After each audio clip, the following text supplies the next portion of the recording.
And everything's live. As Inaya stuffs away more unicorn poop. Hello! Welcome back. I am your host, Pudgy. Sorry, we kind of numbed him with the music. He's kind of halfway to nap time right now. Yeah, that's true. We're back again today with, John and Inaya, the DMs. We have some questions today.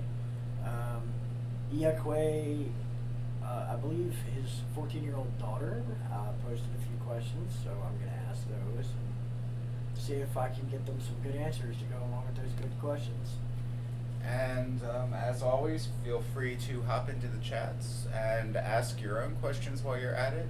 Also, we do post the day of this broadcast earlier in the morning, our time, like a few hours ahead, to give people in the community who subscribe an option to ask questions, either about our stream, about the game in and of itself.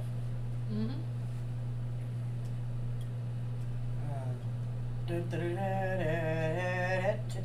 without further ado, let's see what wishes we have cast today. Right. Okay. So the drill typically is you guys roll for initiative, and we see who goes first. I say we use the same one this time. Alright. Even odds. I nat one it.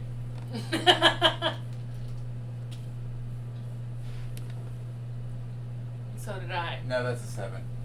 Is it? Oh wait, the one with the It's- dots on it? No, that's a nat 1. Yeah. 6. That's better. Maybe we got it out of our system. 18. Yep. Mm-hmm. Alright. All right. Oh, I'm on a losing streak. Yay. Right. All right. You'll So be a first last week, threw you for a loop. I'm good for it. So the first question is, could you walk us through the creation of a first level character? My brothers are numbskulls and don't seem to understand bad and nice explanations. Well, Oh, no, props it's to over you this. for teaching the game to numbskulls. To quote your own term. Alright. So you get to start this one off. Yeah. Walking us through. You do step 1 and we'll just alternate steps. Walk them through the creation of a first Step level 1 would be character. print a character sheet. Or draw one. Yeah, print or draw a character sheet so you can put all of your information down. And then roll 4d6 a couple of times. 6. Yeah, 6 times. 6 Yep. stats. 6 times. You'll need those numbers for everything else. Now, since you have your numbers, put them in the side margin of your character sheet, someplace where you can easily erase them. Do not use a pen for this. You said I'm explaining this to numbskulls, so I'm sorry, I'm going to mansplain some shit. Use a number 2 pencil or a mechanical pencil, also known as a lead pencil. Thank you, Pudgy, for your chip in on this one. And make Now. sure you have an eraser.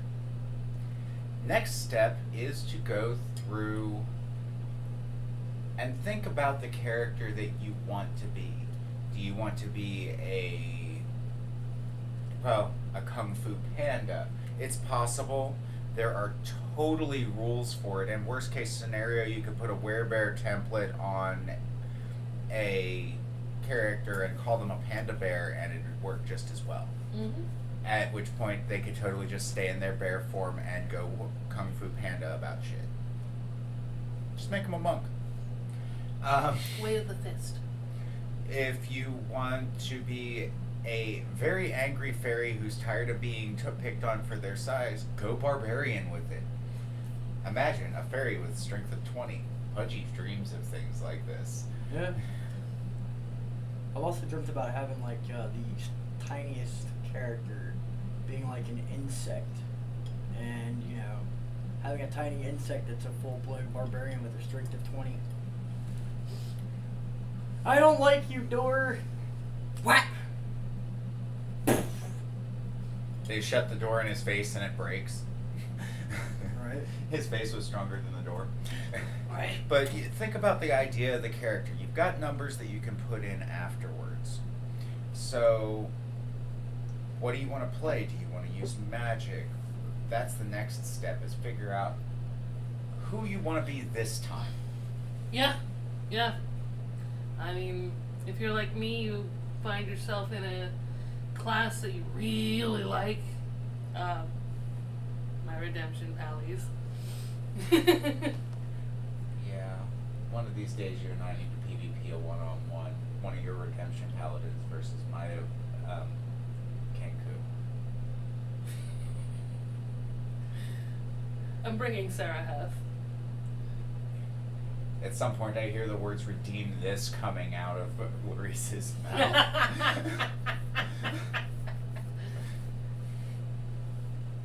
But so after that was the next step. So what comes after you've got a character concept? That's when you sit down and you plug your numbers in, because once you know generally what you're going to play, you're going to know if you need to be stronger or smarter. Or more wise, or just have that charisma. Right? Or if you just need to be more agile. Right. Okay. You plug your numbers in, and after that, I would probably, after I plug my numbers into my class, I would probably pick a race. Well, race comes in character concepts, so then proceed to add modifiers from your race, your class. Put a +2 in your proficiency bonus box. That is the same for everybody, regardless of their class. You're level 1, your proficiency bonus is +2. Yep. Then you get to start, then go into the player's handbook and look up all of your stat bonuses. Without that book, this will not work out the way that you want it to. No, it will not.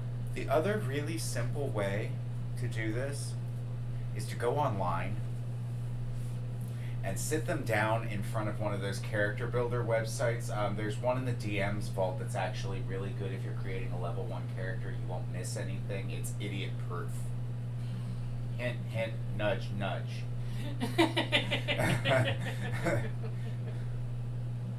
There's another one that'll AI the best possible meta character, and you can edit the stats in yourself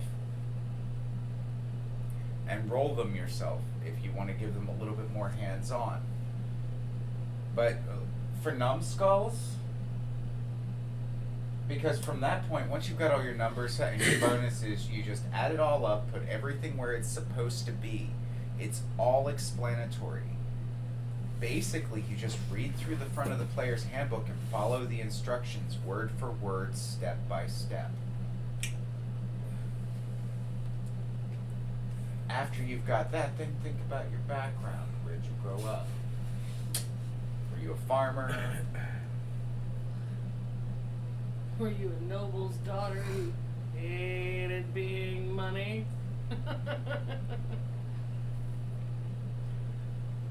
Were you an overly flirtatious, not interested bard in the middle of a land covered in vampires, just wanting to make sure his mama was always taken care of? Right.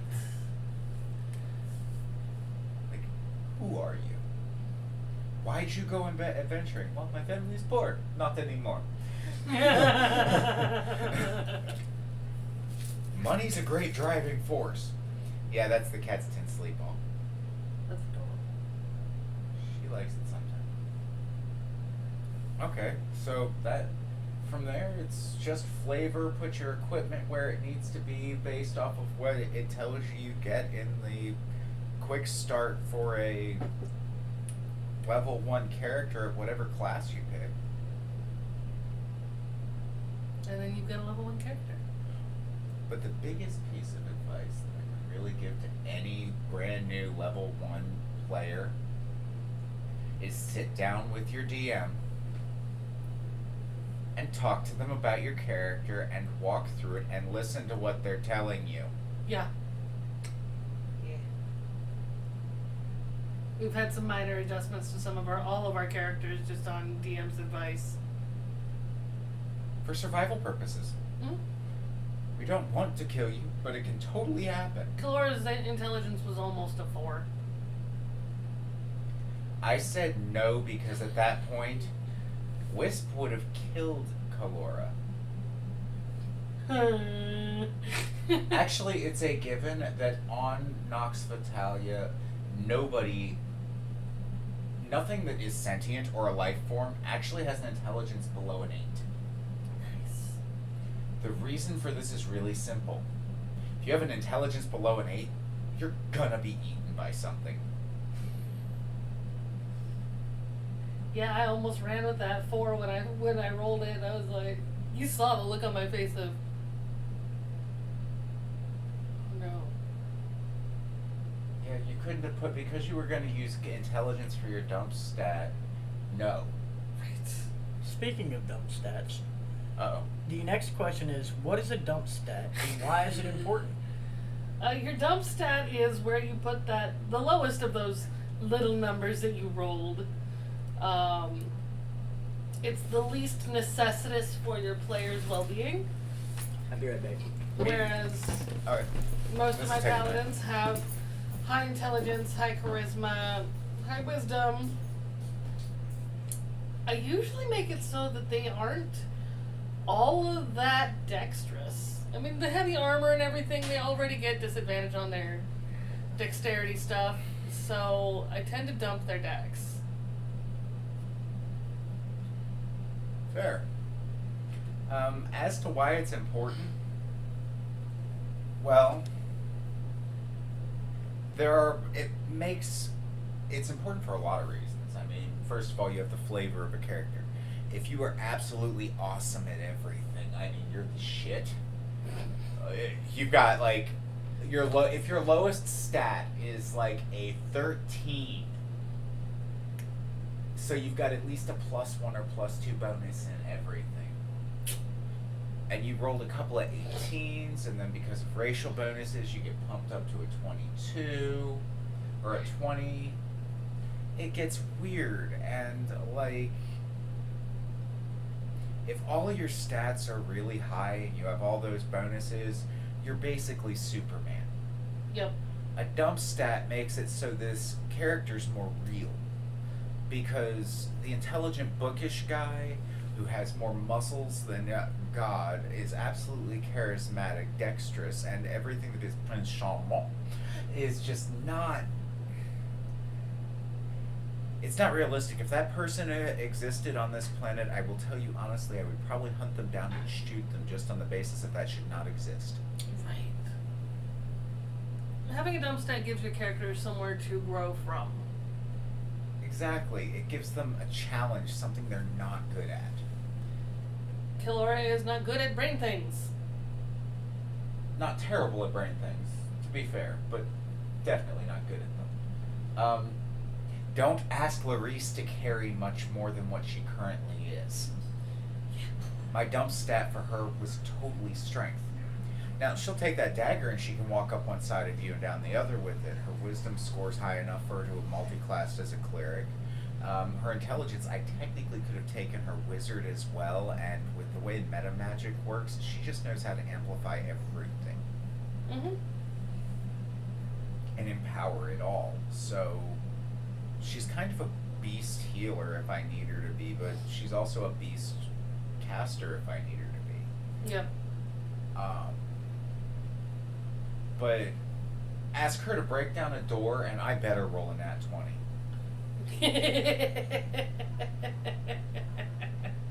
I've got a 9 for a dump stat in strength, and I never put any points from feats into it.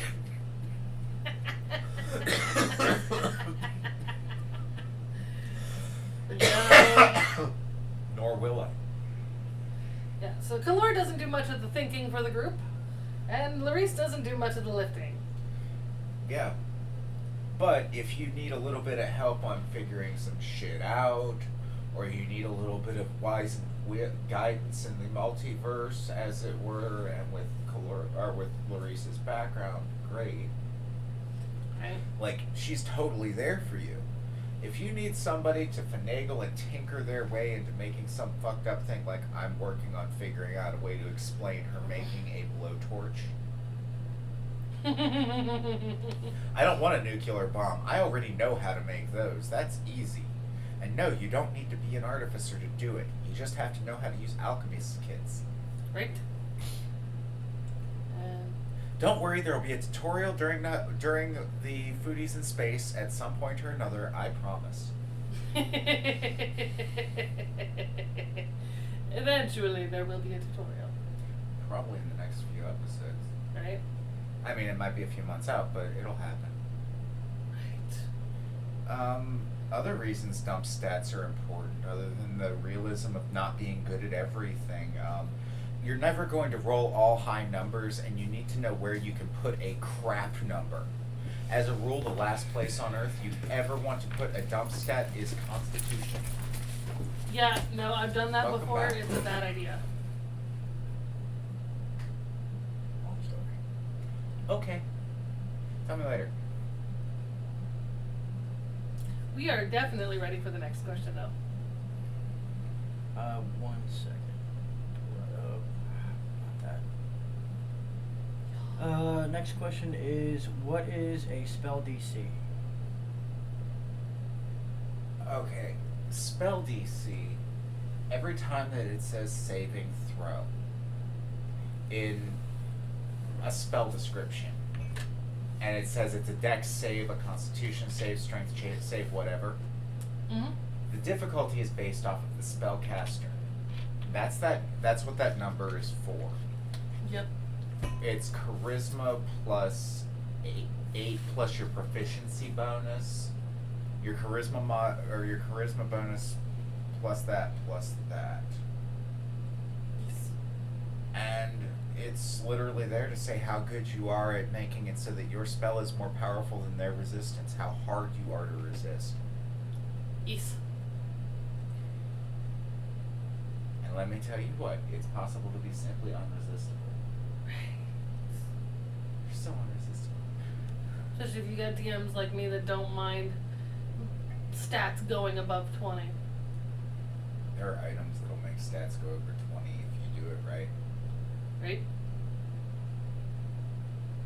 Sword plus ring plus boots or plus belt of dwarven strength at the same time. You get a strength of like 25 or 26. Yeah. And then you walk up and you flick a hill giant and it falls over. I blew your kneecap. The next one is, do barbarians have spell saves?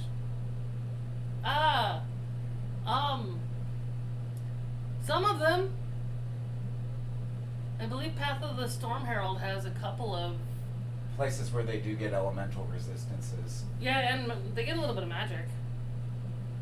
And I believe Ancestral Guardian gets a little bit of magic. Yeah, so it does depend. And you're going to want to look into that before you pick those paths to make sure you don't use the stat that runs off as your dump stat.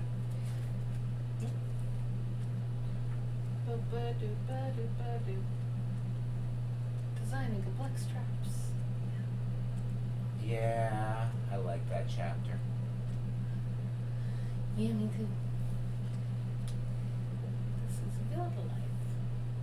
I'm looking, because I believe that particular plant is in here. That's Warlock. Sorcerer. Ranger. Oh, hey, there's Paladin. Favorite little friend. Right after. Or right, I think Barbarian's the first one. It's before Bard. You're in Clerics. Yep. Bard. And then there's Path of the Zealot, Path of the Storm Herald. Yeah, they get a little bit of magic.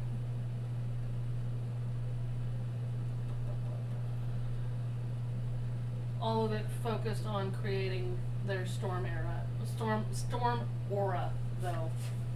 Yeah. But what's the... Hold on. I can answer the question, right? Let me see. Man. Okay, so... If your aura's effects require a saving throw, the difficulty equals 8 plus your proficiency bonus plus your constitution modifier. Yep. So... The stat that they run off of for barbarian abilities that do require a spell save difficulty is running off constitution. Yep.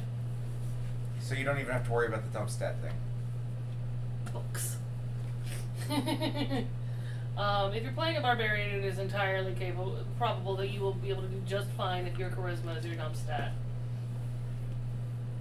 Yeah. You don't have to be friendly to be a barbarian.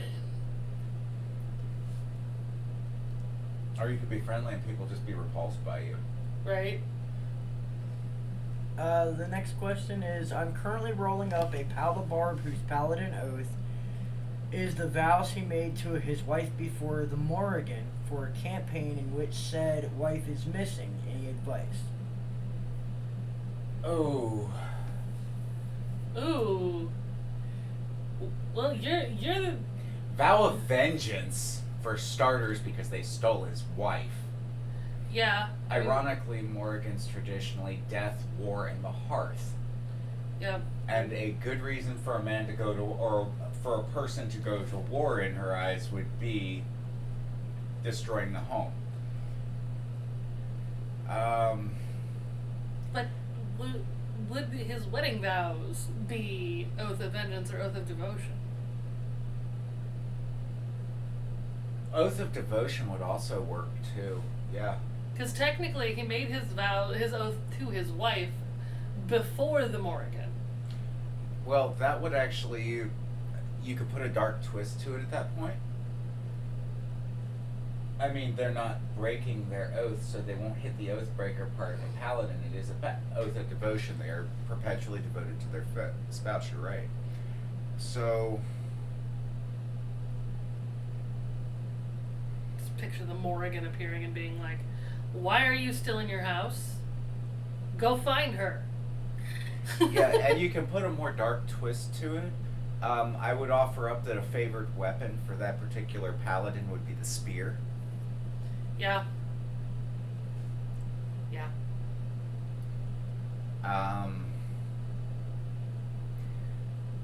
I would actually straight out Ku Lane the character and let them go Path of the Berserker. Yeah. And for the barbarian part of it, like straight out a solid devotion and just let them slowly push and let their internal rage in fights, like through roleplay build. Mhm. And then just have it be that point where they pop one day and put a level into Path of the Berserker around 6. Right. And then alternate as you struggle through it. That could be fun, actually. You might have found a way where I'd be interested in playing a paladin. We may be playtesting your idea. Follow for more. Seriously. Alright, I'm writing the one shot. You can drop the character. What level? 9. That gives me 3 levels in Barb and 6 levels in Devotion.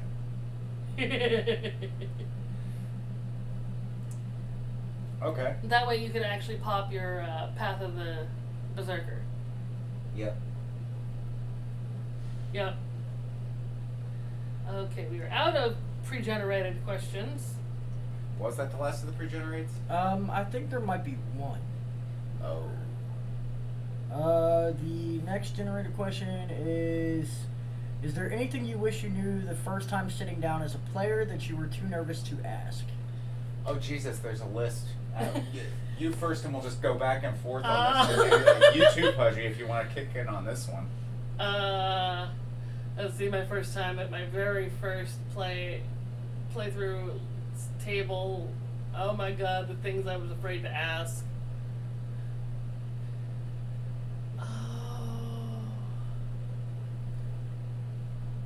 I think the first mistake that I made was not asking what kind of equipment I needed. I just left my equipment completely blank because I had no idea how to work with it.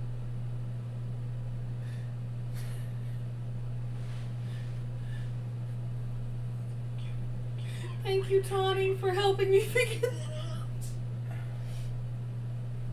The one I was the first one on my list was, I had starting gold, and when I went looking through the equipment, it was giving things in silvers and nobody can explain the conversion system to me, and I was afraid to ask, so I just kind of only bought stuff that was worth gold.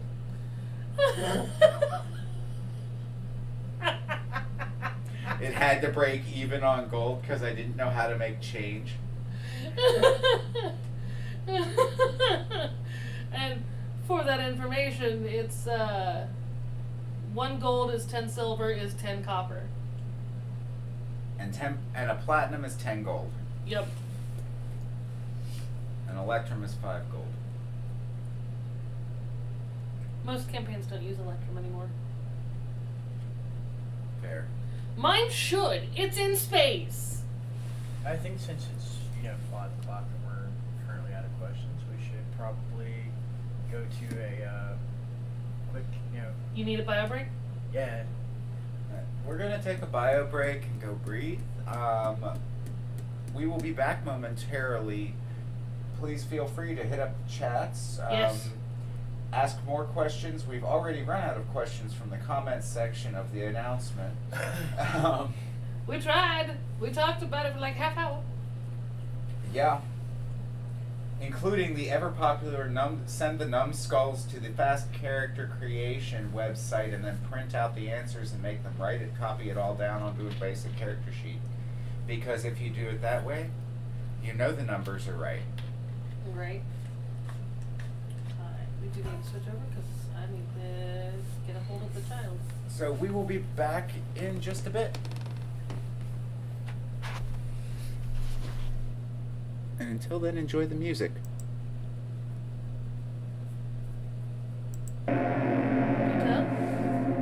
So this girl that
Okay, so Pudgy and I are at least back for a few moments. Hi. Inaya had to go in a relatively short order because they had things going on. Family type issues. As a result, well, let's see. Tonight, round about 8:30, I think I told Peter was my cutoff time. Pacific time, I'll be broadcasting the next installment in the Starfield stuff. Pudgy, you're welcome to be around for that and Okay. help with your normal backseat gaming when I'm playing my private game, because I'm down for your help there. Right. Best backseat gamer in the world just tells me about shit that he's pretty sure I missed. Gotta get all the items, especially the good loot, you know? Exactly. Run past a med pack, I gotta be like, hey, look, there's a med pack. Other than that, be watching for a poll that I'll be putting up later on, either this evening or tomorrow morning, or possibly right after this broadcast, because I'll have the time to do so. It's involving future content coming onto our channel, and we'd like to know how you all as viewers feel about it. We'll go from there. If we get a yes, then we'll go with a yes vote. If we get a no, we'll go with a no vote, and we'll allow you to, like... So long story short, what John's trying to say is that I've thought about streaming some of my gameplay. Gets pretty goofy, not gonna lie. It's great. Especially if I'm playing Ark, I will talk to my dinosaurs, yell at my dinosaurs. When I die, I tend to yell a lot. Anyways, I tend to be pretty goofy. I even sing to some of my dinosaurs. So what we're trying to figure out is if I should do a live stream, if you as viewers want to see me doing some live streaming with my games like Ark and Tiny Tina's Wonderland, some of the other games that I play here and there. But we want to know if the viewers want to see me stream. I'm not really 100% sure if I'm going to stream or not. So this is kind of like up to you guys. If you guys want me to stream, vote yes. We'll do like a tally, I guess, like next week or something to see how many people say yes and how many people say no. But if you guys are down for it, then, I'm more than likely start streaming.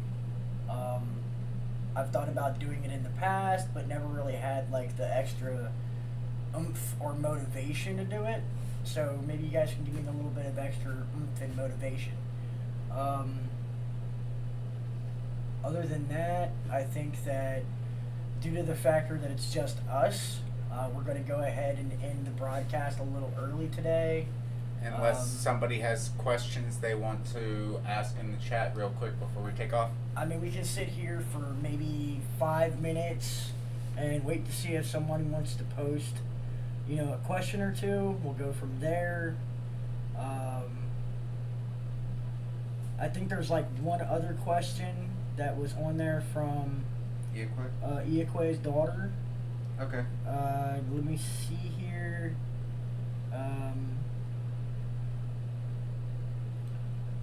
Alright, so I think one of the questions is your favorite character death for a character of yours and a character someone else played. For a character of mine, well,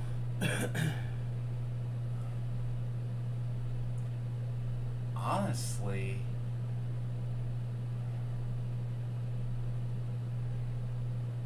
I've retired most of my characters over the years. They have this odd habit of surviving. I guess my favorite was a character who died married of old age with 6 children, a relatively nice estate, and about a minor fiefdom with about 8 to 10 people, died of old age and left a legacy. Is that your character or somebody else's? That was my character. As to other people's characters, oh Jesus. This guy I played with years ago, he created a half-orc barbarian and named it Fluffy. Fluffy was a moron. Fluffy would berserk and rage and thought everything in front of Fluffy was a enemy.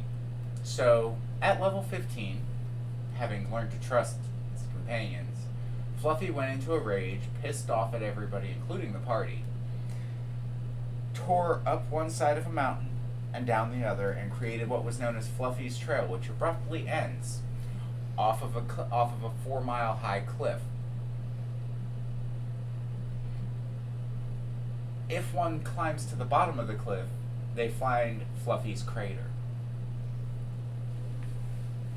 And you guessed it, Fluffy's stain. Right on.